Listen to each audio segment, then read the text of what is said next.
Di suatu hari di bulan Ramadan, ada seorang dokter di Gaza, Palestina, yang bekerja lebih dari 48 jam. Dia tiap malam bekerja untuk bagaimana melayani orang-orang yang ketika itu diserang oleh musuh. Termasuk ternyata anak dan istrinya wafat dalam serangan itu. Bukan hanya anak istrinya, tentu rumah semuanya. Ketika itu seorang dokter hatinya hancur dan entah harus seperti apa. Lalu dia berangkat ke masjid yang masjid itu juga sudah tinggal sebagian. Maka dia melaksanakan sholat, dia menangis, dia sujud dan terseduh-seduh. Dengan begitu lama sujudnya, dengan begitu lama sholatnya, setelah itu ternyata dia bilang kepada sahabatnya, walaupun bagaimana rumahku hancur, anak dan istriku ternyata wafat, ternyata dia masih menemukan kedamaian dalam sujudnya karena merasa Allah memeluknya, Allah masih memberikan harapan kepadanya. Maka kali ini kita akan membahas tentang menemukan damai dalam sujud. Maka manusia kecenderungan hidup di dunia ini mencari kedamaian, ketenangan ketika ada suatu hal yang tidak mengenakan, termasuk musibah, termasuk hal-hal yang membuat dirinya hampa, maka dia selalu mencari ketenangan. Dan tentu ternyata ada kedamaian dalam bersujud. Kalaulah ternyata mungkin hati kosong, hampa, bahkan ada yang mencari ketenangan itu dengan popularitas, dengan dunia, dengan berbagai macam, tapi belum tentu ditemukan yang sejati, karena ternyata sejatinya ketenangan itu ada dalam sujud, ada dalam berserah diri kepada Allah Subhanahu wa Ta'ala. Allah Subhanahu wa Ta'ala berfirman dalam Quran surat Al-Alaq ayat 19, wasjud waqtarib, dan bersujudlah serta dekatkanlah dirimu kepada Allah. Dan ternyata sedekat-dekatnya hamba dengan Allah adalah ketika bersujud. Itu selaras dengan hadis riwayat Muslim yang disabdakan oleh Rasulullah SAW bahwa seorang hamba sedang dekat dengan Rabb-nya, yaitu ketika bersujud, maka perbanyaklah sujud.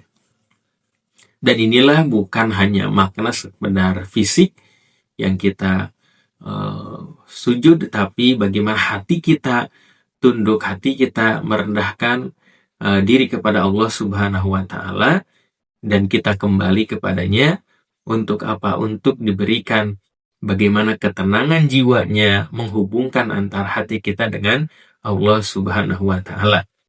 Bahkan dari Imam Ibnu Katsir menafsirkan tentang ayat tadi bahwa bagaimana itu mengutamakan tentang sujud, bahwa ini perintah untuk bagaimana ketaatan kepada Allah Subhanahu wa Ta'ala. Imam Al-Ghazali memberikan pendapat bahwa sujud adalah saat seorang hamba benar-benar meninggalkan kesombongan. Jadi ketika sujud itu kita menghilangkan kesombongan, dan di titik itulah rahmat dan kasih sayang dari Allah turun membasuh hatinya. Syekh As-Sa'di menyampaikan bahwa sujud adalah rahasia kedekatan. Semakin lama sujud, maka semakin lembut hatinya. Cuman permasalahan hari ini mungkin boleh jadi kita memang hanya sekedar mungkin ritual dalam ibadah ini, mungkin hanya sekedar melaksanakan kewajiban dalam sholat ini, sehingga tidak mendapatkan ketenangan dan kedamaian dalam ibadah kita.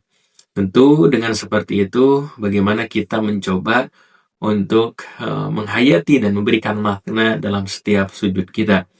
Baru ketika itu Rasulullah SAW yang paling lama sujudnya, paling lama rukunya, paling lama berdirinya, karena apa? Karena memohon rahmat dan kasih sayang dari Allah Subhanahu wa Ta'ala.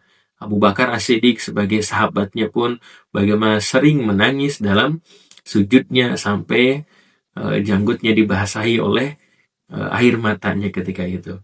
Maka ternyata sujud ini bisa bukan hanya sekedar kewajiban, tapi bagaimana ini sebagai sunnah, ini sebagai rasa syukur kita, dan sebagai mungkin tempat curhat, tempat berserah diri kepada Allah Subhanahu wa Ta'ala lewat sholat, lewat bersujud kepada Allah Subhanahu wa Ta'ala. Maka barangkali dengan kelelahannya bekerja, dengan kelelahannya mendidik anak, dengan kelelahannya beraktivitas, sempatkan untuk melaksanakan sholat, untuk melaksanakan sujud, dan itulah salah satu titik kedamaian dalam kehidupan kita. Maka pada intinya sujud adalah momen terdekat untuk mendekatkan diri kepada Allah, untuk membersihkan hati dan menghilangkan kesombongan serta kegelisahan. Damai yang sejati bukan berarti mungkin tentang harta dunia atau mencari tempat wisata, tapi yaitu tentang bagaimana doa-doa, tentang bagaimana berserah diri, tentang kelapangan hati, itu bisa bagaimana menimbulkan kedamaian dalam kehidupan ini. Jikalau Ayah Bunda punya sharing seputar inspirasi kali ini, boleh ditulis di kolom komentar. Jikalau suka bisa di like, share, dan subscribe. Barakallahu fikum. Oh iya, kami punya program Safari Dakwah bagi Anda yang memiliki masjid, majlis taklim, sekolah, dan lain sebagainya, berkesempatan untuk mengadakan kegiatan parenting, kajian Islam, seminar, dan lain sebagainya. Dan juga kami memiliki produk buku-buku terbaik seputar parenting Islami dan juga kelas online tiap bulannya. Ayah Bunda segera dapatkan, hubungi admin.